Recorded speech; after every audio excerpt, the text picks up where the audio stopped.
In this video, Tucker Carlson discusses the mystery behind the Trump shooting. So almost exactly 5 months ago, the Republican presidential candidate shot in the face on camera. The man who apparently did it is killed.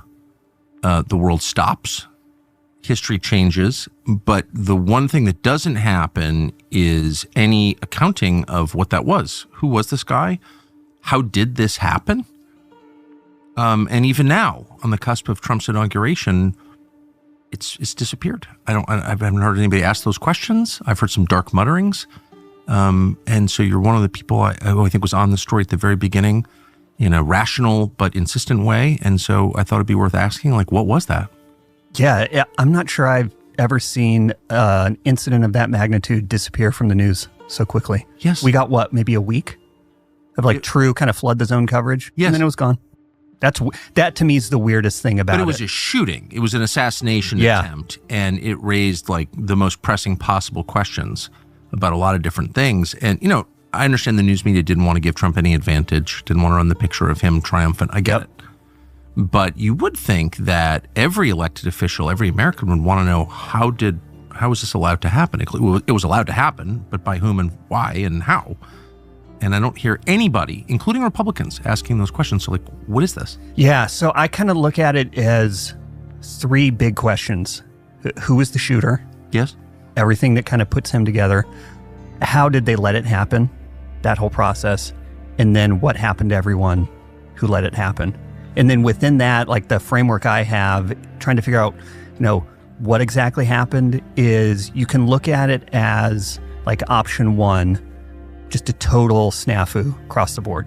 Everyone failed, accidents happen, guy manages to get up there. It's exactly what it looks like. So that's option one. And then you've got option two, which is kind of what I would call strategic incompetence.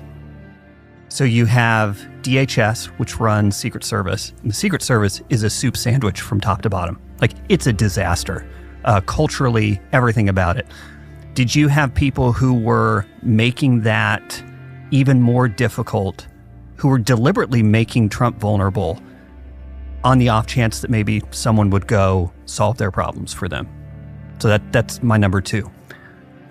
My number three kind of scenario is it encompasses all of number two, but you kind of have two different hands of government. You've got the Secret Service hand, just totally incompetent, making them completely vulnerable.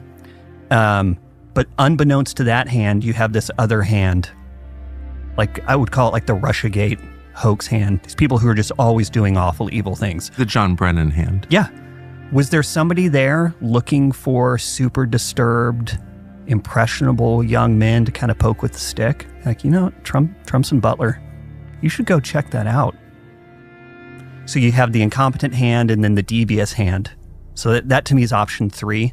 And they weren't working with each other, but they were creating the conditions to allow that what happened to happen. And then I think the fourth one is the government just killed him. It's I kind of look at everything through those lenses and try to figure out, can we disprove this one? What fits here? And where I am now, kind of between 2 and 3. I refuse to believe this was just a series of unfortunate accidents and incompetences put together. It's just not. I just don't believe it. Because I've been alive for the last 10 years, watching everything they do. Yes. And yet at the same time, I don't think there's evidence for the JFK style. We all know Lee Harvey Oswald didn't do it, right? Of course. It's absurd. So I don't think there's any evidence, or at least I've not seen any, to suggest that was replicated here. So I think it's somewhere in between deliberate incompetence to make him vulnerable, and then you had some cell somewhere finding someone to urge to go do it in ways that would make it very hard to trace.